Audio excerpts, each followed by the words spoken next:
Blessings in Jesus, dear friends. My name is James Jacob Prasch, coming to you with This Week in Prophecy. This Week in Prophecy, we're looking at events from approximately the 11th of August, the second week of August 2020. This Week in Prophecy, we look at, as we often do, events happening in Israel at the moment. As has been reported in the secular media, the balloon attacks carrying incendiary devices have been relaunched once again by Hamas.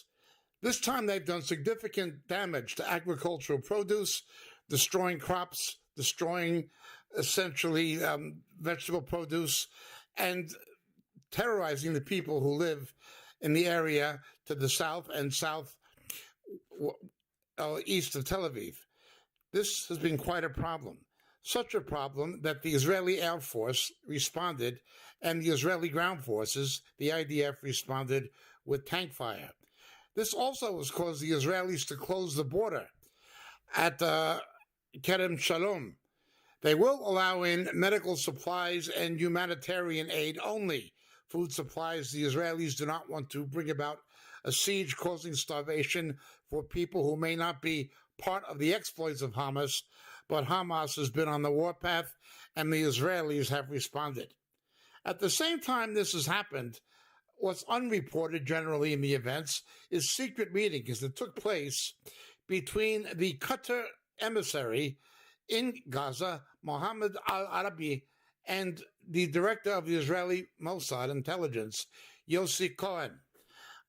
The Israelis are hoping to use Qatar to neutralize the violence taking place in Gaza at the moment under the hand of Hamas. Qatar is a player that tries to play all sides. It gets in bed with the West, it gets in bed with the Israelis, it gets in bed with the Turks, it gets in bed with anyone. It's not a country to be trusted, but it is a country that different people use for different purposes. It is not a country that acts in concert with the other Emirates, and of course there are tremendous tensions between Qatar and the Saudi Arabians to the point that the Saudi Arabians effected a blockade against Qatar, which was essentially broken by Turkey. Watch for Qatar to become more of a player in the Middle East and in Gaza, not because of Qatar, but because of the other forces who use it. Let's continue. The border situation along the Gaza Strip remains very tense. There's a lull at the moment, but these balloons can be relaunched very quickly, and the Israelis undoubtedly have made it clear they intend to respond. Such is happening this week in prophecy. The major news of the Middle East, however, continues to be the aftermath of the explosions in Beirut.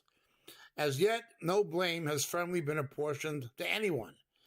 The popular belief, at least the popular claim being put across in the mainstream media and in Lebanese media, is that it was an accident as a result of the storage of highly combustible material on a ship in the port area adjacent to the airport.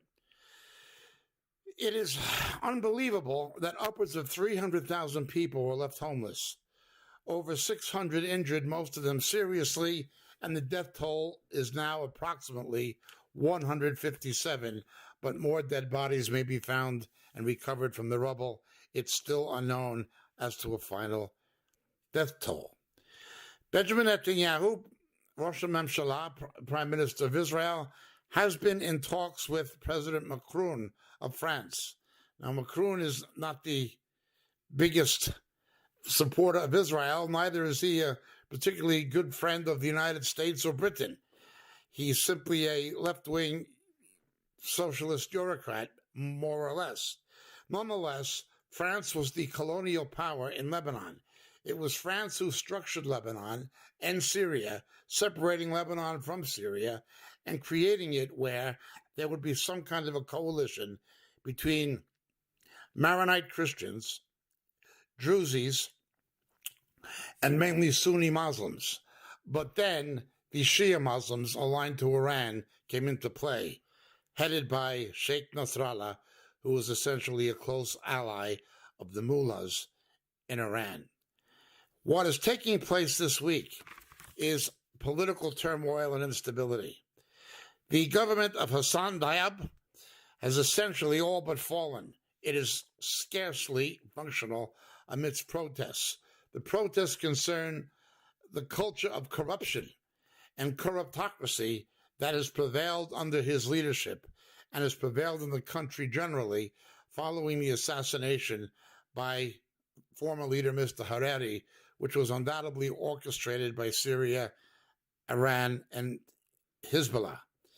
Be that as it may, an unexpected voice has emerged out of the rubble. By the rubble, I do not simply refer to the aftermath of the bombing itself and the debris, but the political rubble that is taking place. President Michael Aoun is being faulted wildly, as is Hezbollah and its leader, Nasrallah. Nasrallah was actually protested for the first time on a large scale inside of Lebanon by various factions of the society, blaming Hezbollah for the explosion, which of course he has denied. He has said it was not a Hezbollah arms dump or a secret arms warehouse. That is contended and disputed. The Israelis or the Americans have not addressed whether they believe it was or it wasn't, but it is popularly believed by many people inside of Lebanon, and it has placed Nasrallah and Hezbollah in a precarious position, along with the chief of state, President Michael Aoun, who is now 80 years old. The real long-term prospects for a recovery in Iran will come from the oil-rich Gulf states. It will come from them. It will not come from France. It will not come from the West. It will not come anymore from Iran, other partners such as Syria. It'll come essentially from the money that's in the Gulf. But the Gulf states are waiting. They're waiting to look for political stability. Certain things are taking place in Lebanon that would have been unthinkable at one time, but they're actually transpiring now. One of which is the Gulf states are tacitly on terms of dialogue with the Israelis based on mutual interest concerning Iran and the Iranian threat and Iranian control over Hezbollah. Hence, you have not an alliance of convenience or even a friendship of convenience, but you have a cooperation of convenience between Israel, the Gulf states, and even Saudi Arabia, and with certain factions inside of Syria and Iraq. Nonetheless, that is what's happening. The second thing that's happening that is essentially unprecedented is the leader of the Roman Catholic Church, the Patriarch Bakari Boutros Al-Rai, Bakar Boutros Al-Rai, the leader of the Maronite Catholic Church. The Maronites are an eastern rite of the Roman Catholic Church. They're under the papacy, but they follow the rituals in Greek language and so forth of the Byzantine Church. They are not the Latin rite or the Western rite of Roman Catholicism, but they are under the papacy, under the Roman Catholic Church. This goes back to the time of the Crusades. Be that as it may, their leader, the Patriarch, sort of an archbishop, Bakari Boutros Al-Rai, has called for the government and the cabinet to resign. Now, this is major political interventionism by the Roman Catholic Church, and it has the implicit support of the Gulf states. To see Islamic states agreeing with nominal Christians, and to see the Gulf states cooperating with Israel, does show that there is a major, major shift taking place in the geopolitics of the Middle East, and Lebanon has brought this to the forefront. What we also see taking place in Lebanon is the following. There has been a buildup of Israeli troops on the northern border of Israel along the border with southern Lebanon to repulse any advances by Hezbollah. Desperate people do desperate things, and Hezbollah's position is becoming desperate. Russia is not as friendly to Iran as it once was. The Israelis have stepped up their opposition to the Iranians, as have the United States. And Iran itself is now seeing attacks on its own territory that it denounces as terrorism. This week in prophecy, those attacks continued, even on ships, marine assaults on Iranian-flagged ships in the Persian Gulf.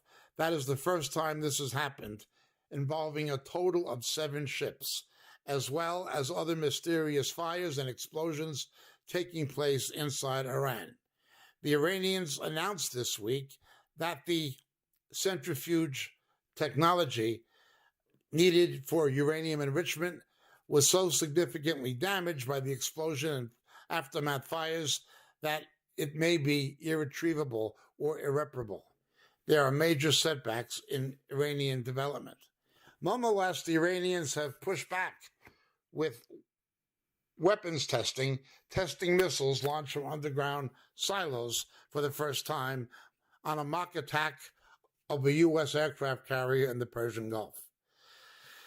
Again, Iran is not in the best of all positions. The Iranian guards have real control, not the Iranian military. And following the American assassination of their military commander in Iraq and Syria and Lebanon, who was generally in charge, they remain in a very unstable state. They do a lot of saber rattling, but this saber rattling is essentially there for public relations. It's not there to scare the West or even to scare the Gulf states. It's there to impress its own people at a time of growing economic crisis. The economic crisis in Iran is far worse than most people realize. It is not quite a Venezuela, but if something doesn't change within the next year, it will begin heading very much in that direction. In fact, on paper, it's already heading in that direction, that Iran will become the Venezuela of the Middle East, an oil-rich country where its oil wealth means nothing, isolated from its neighbors. It is losing part of its grip in Syria. It is losing much of its grip in Lebanon. It may play the Islamic nationalism card of becoming aggressive towards Israel, but Israel is in no mood, as we've seen in Israeli responses to all Iranian-backed activity and Hezbollah activity inside Syria. But the Israelis have increased, certainly, commando units and other counterinsurgency forces, both in the Golan and along the Lebanese border. This week in prophecy, Kamala Harris was appointed by Joseph Biden to be the vice presidential candidate for the Democratic Party. It is interesting that this is the first time out and out where someone was appointed on the basis not of qualification or experience, but on the basis of race and gender. The Democratic Party must play the race card and the gender card to try to unite itself, while it is divided against itself between the strong left of the Bernie Sanders followers that it is being forced to pander to, and the left of center mainstream party of Joseph Biden, the Clintons, and to a degree Barack Obama. Kamala Harris is somebody who was in the left center camp, but because she is black and a woman, it is Biden's hope that she will be able to pacify or placate the Antifa, the Black Lives Matter, and the extreme left faction of the quartet of Alexandria Ortiz-Cortega and of Congresswoman Omar and Congresswoman Tlaib and Congresswoman Presley. What you have here, of course, is the Congresswoman from Gaza, the Congresswoman from Mogadishu, and you have the Congresswoman from Venezuela, pushing the Democratic Party progressively to the left. It has become out of control for the last 2 months plus in cities and states controlled by the Democratic Party. As the murder rates increase, Police budgets are being slashed by the mayor of New York City, de Blasio.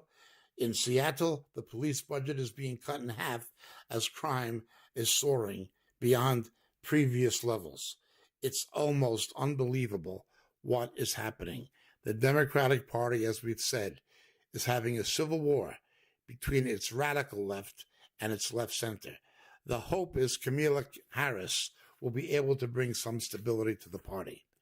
The only basis of unity that the party has had is to pander to the extreme left, as Mr. Biden is doing, and to try to make Mr. Trump the common enemy, blaming him for things that had nothing to do with him or to do with his administration or to do with the Republican Party, such as what transpired in Minneapolis and elsewhere. Yet the blame goes to Mr. Trump for problems that were caused by Democrat politicians in Democrat-controlled cities and states. This is the name of the game, and of course the left-wing media is very happy to promote this false narrative, knowing well it's false. Kamala Harris was the former Attorney General of California. She was rejected flatly as a presidential candidate in the nomination process for the primaries of the Democratic Party. She was rejected flatly at a very early point. But she is there. Now, what is interesting about her is that she is married to a left-wing Jew. She is married to a left-wing Jew, and she is less hostile to Israel than the quartet. I'm not saying she's a friend of Israel. She is not, but she is less hostile. Right now, we have a situation brewing in the United States that can only have ramifications for Israel. The best thing that will happen for Israel, of course, is the re-election of Donald Trump, who has, among other things, a number of evangelicals in his administration, on his staff, and in his cabinet, who, for theological as well as political reasons, are sympathetic to Israel. This includes Secretary of State Mike Pompeo, Mr. Trump's personal lawyer, Jay Sekulow, and, of course, Vice President Pence. This week in prophecy. This week in prophecy at the Bioinstitute of Mission in Israel, the first Corona-19 vaccine is ready for human testing. It may be the first one in the world that actually comes to being tested on humans. It is partly fueled by an Israeli desperation to control the virus inside Israel because it has had such traumatic political ramifications for the coalition government between Likud and Kahol Lavan. Mr. Gantz, who is having surgery on his back this week, and Benjamin Netanyahu. The electoral situation in Israel is so precarious that the present coalition of necessity may break down in November if there are not unforeseen developments. However, it would have broken down already had there not been a move to compromise on both the budget and Corona-19. Additionally, the threats from Hezbollah, Hamas, and Iran are forging a sense of national consensus, putting defense above other political considerations within the government and within the parliament, the Knesset. But the situation in Israel is such that Israel could very well wind up with the fourth election and a breakdown of the coalition by November. This on top of the complications that Mr. Netanyahu is facing in the three indictments coming to trial, that he is the defendant. This situation could not be more complicated, it could not be more precarious, and it could not be more potentially dangerous. But again, we see it coming to a head once more this week in prophecy. This week in prophecy, the Israelis determined that it was Iran who designed and orchestrated an attempted bomb attack on the Golan Heights. The four terrorists, who were Iranian trained and equipped and funded, were shot dead by the IDF, by the Israeli military. But it was not an attack that came from Hezbollah. It was not an attack that came from ISIS. It was not an attack that came from Al Qaeda. It was an attack that came from Iranian sponsorship this week in prophecy. There are unreported strikes by the Israeli Air Force on Iranian targets, both in Syria and probably to a degree in Iraq, although the Iraqi ones cannot be confirmed. Nonetheless, we see the tensions building up once more. As we reported last week in prophecy, the government of Assad is very, very weak now and very unstable. The weakness of Iran in the aftermath of the American assassination of General Soleimani and the Israeli attacks on Iranian and Hezbollah targets inside Syria, as well as the fact that the Russians have begun to move away from him in a power play, to the point where a Russian-equipped militia south of Damascus is formed. It is basically commanded by a Russian general indirectly, and it is opposed to Assad. Its efforts and its sympathies against Assad are only being curtailed by the degree of Russian control that exists.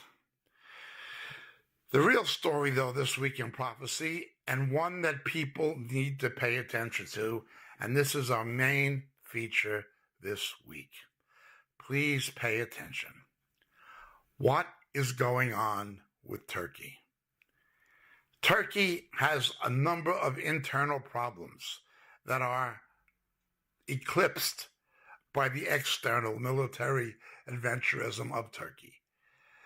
Women's rights, the abuse of women, protests by women, protests by secularists against the Islamist government of Recep Erdagon, and increased economic problems are all plaguing Turkey. Turkey still has some kind of ambition of getting into the European Union, which the Greeks are almost certain never to acquiesce to or allow with their power of veto. Turkey has been a staging point for the influx of astronomical numbers of refugees, many of them radical Muslims coming from Syria, but also refugees coming from Africa being turned into Greece and Italy. Again, it is a power play by Erdogan. But let's understand what Erdogan is really doing. What we have in Libya is Erdogan supporting the UN-backed government with Russia against its opponents, the Khalifa Haftar, which is backed by Egypt. Why does Turkey have an interest in Libya?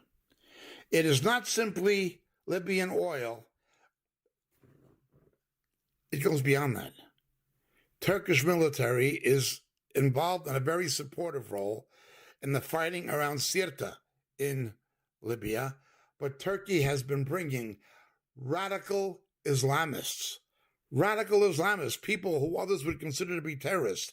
They've been bringing them into Libya.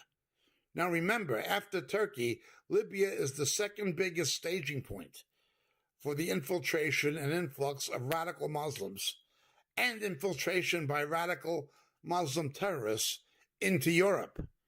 And Turkey is playing its hand, directing the traffic, bringing these people actually in. Turkey is making Libya the staging point. In actual fact, it's always been the staging point, but under the influence of Turkey, it's been expanded. What are the reasons for this? Well, Turkey is in a conflict with Egypt, which we'll explain in a moment. But as we've reported on This Week in Prophecy some months ago, Turkey and Libya are trying to form a coalition that will counter the coalition that has emerged between Israel and Greece, but also involving Cyprus and Egypt for the Leviathan oil fields and for the natural gas deposits in the Levant and the Eastern Mediterranean, where there's also oil exploration. Turkey is trying to outmaneuver the Israelis, the Egyptians, the Cypriots, and the Greeks, their traditional enemies, and they require Libya to do it. Now, let's go beyond this. There are further reasons for the conflict. Turkey has made major inroads diplomatically and economically into Somalia and into Mogadishu, major ones. But now it has arrived in Yemen. Now they've arrived in Yemen in opposition to the United Arab Emirates and Saudi Arabia. Why are they doing this? They're somehow not cooperating with Iran, but certainly playing Iran's game to a degree. What are they trying to do in Yemen? What are they trying to do in the Horn of Africa? They are trying to resurrect the old Ottoman Empire. That is Erdogan's dream, vision, to be a Mahdi-type figure. Remember, the Turks, although Muslims, at one time in history, they actually destroyed the Kaaba in Mecca. And although Muslims, they subjugated the Arabs into a serf class and even a slave class.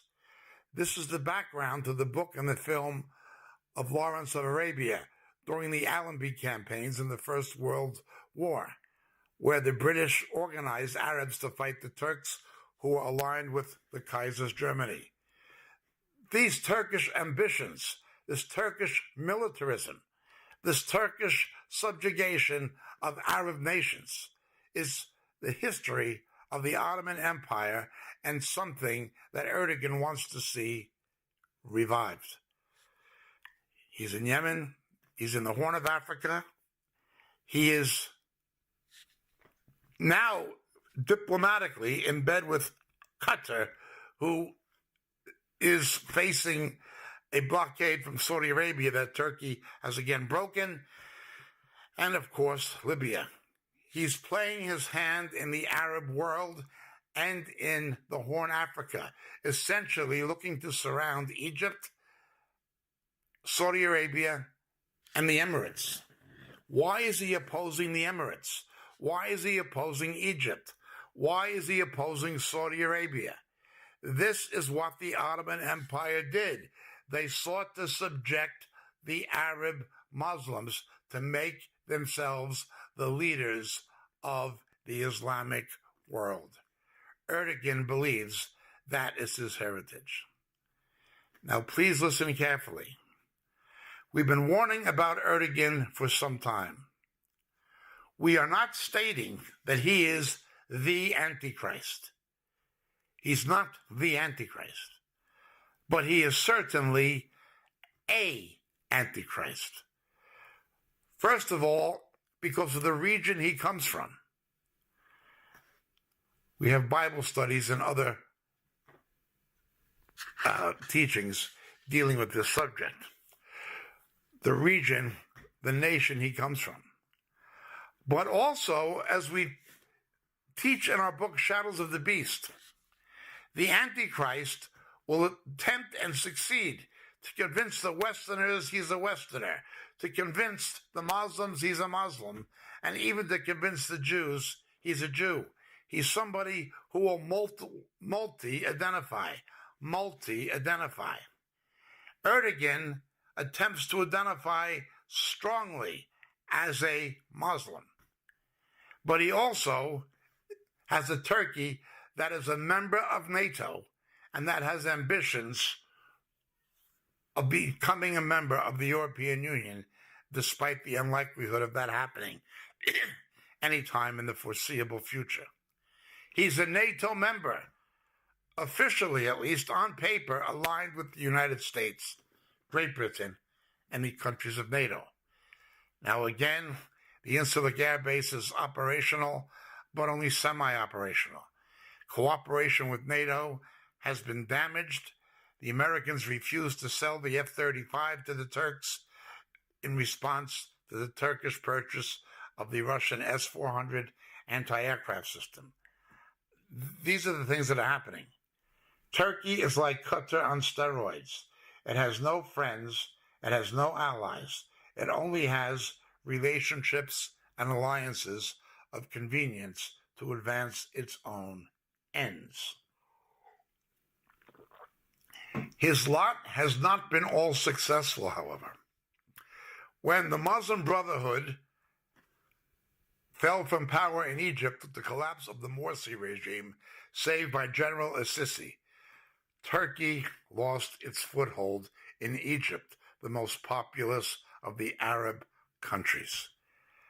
This was a big problem to him. The Nubian population of the Upper Egypt or the south of Egypt gave him a foothold culturally and politically into Black Africa.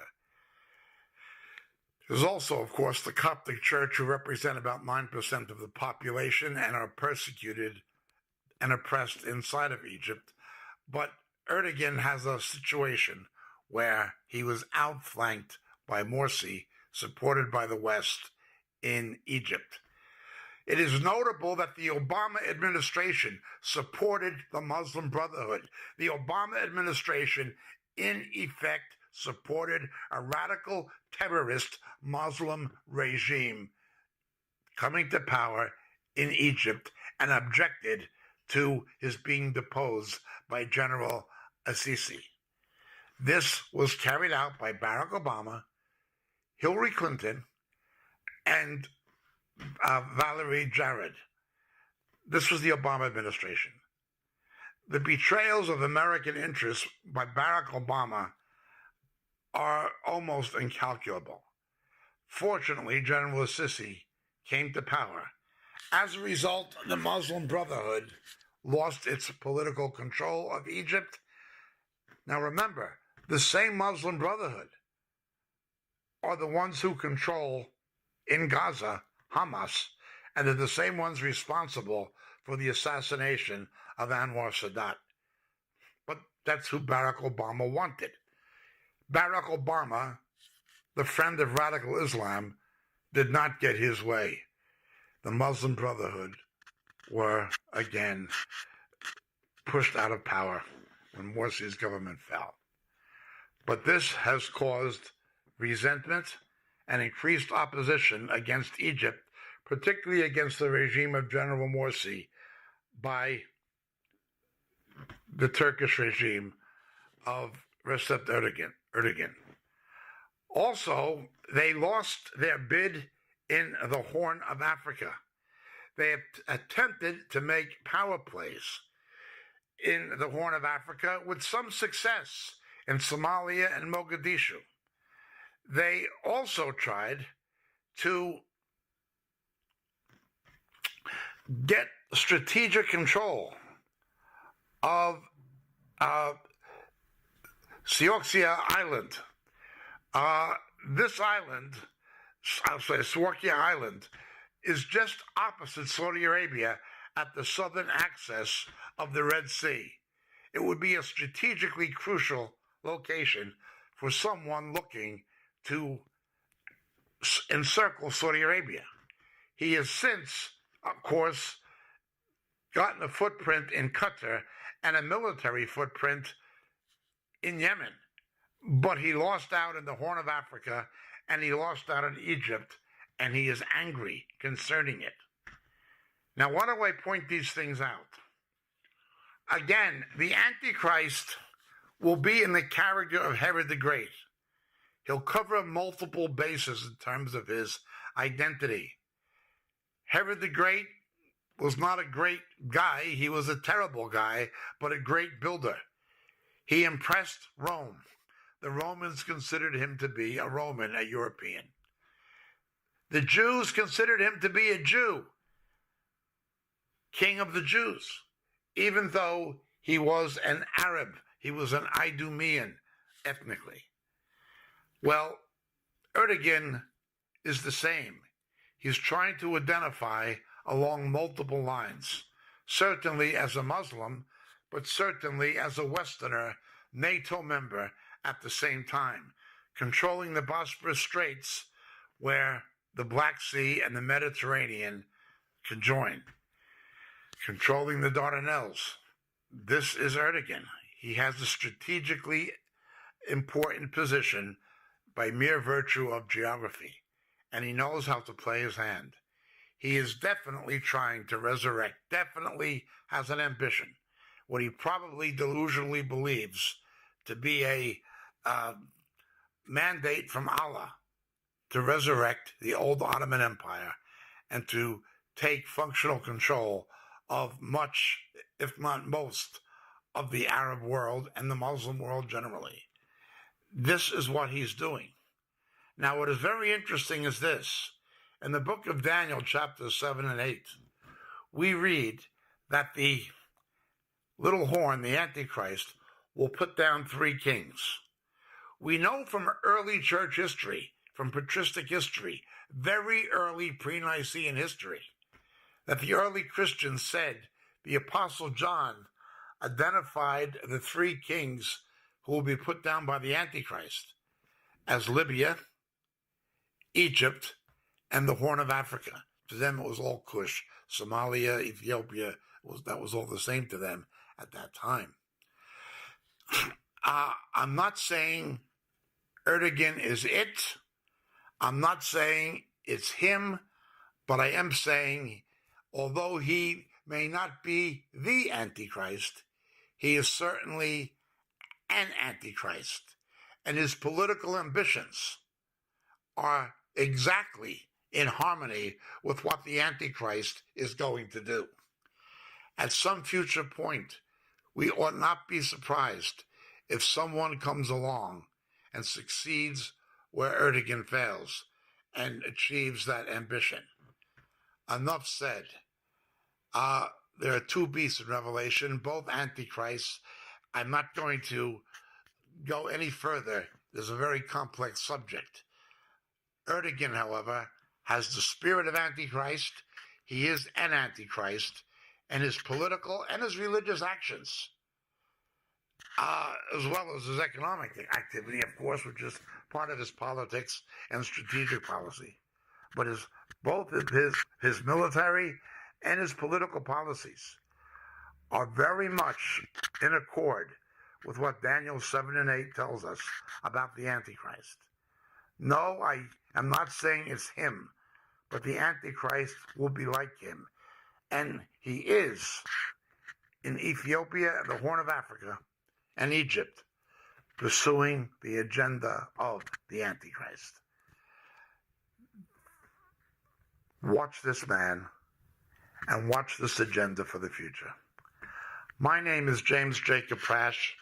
God bless, and thank you so much for listening This Week in Prophecy, Moriel Ministries, and RTN, Remnant Truth Network, TV and radio. Thank you.